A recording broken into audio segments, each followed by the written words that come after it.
Nasa 356 na kawani ng Angeles City Government ang sumailalim sa antigen testing nitong Lunes, January 17, 2022.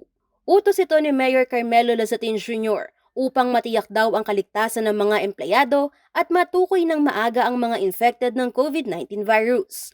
Ayon sa alkalde, sa kasalukuyan ay nagpapatupad ng skeletal workforce sa City Hall at 7-day workweek schedule pa rin. Ngayong mataas ang kaso ng COVID-19, kailangan daw ipatupad ito bilang pag-iingat sa mga empleyado.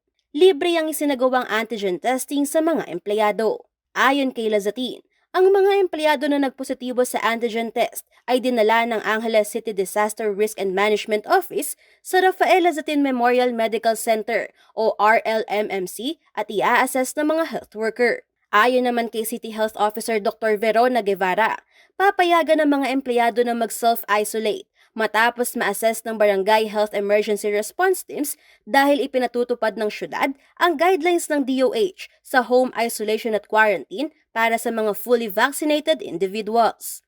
Dagdag pa ni Guevara na karamihan sa mga pasyente na pinapayagan mag-self-isolate ay yung may mga mild symptoms. Para naman sa mga pasyenteng walang kapasidad para sa self-isolation o kulang ng sapat na pasilidad na required para sa home isolation, dadalhin sila sa designated quarantine centers ng syudad. Samantala, una nang naglunsad ng telemedicine hotline ng city government kung saan makaka-access ng libreng konsultasyong medikal ang mga Anghelenyo na naka-home isolation o quarantine 24/7 sa pamamagitan ng phone calls at messenger.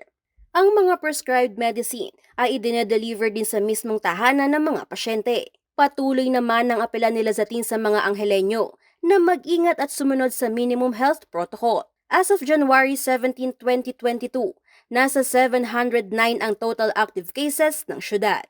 Angelica Cara, CLTV News.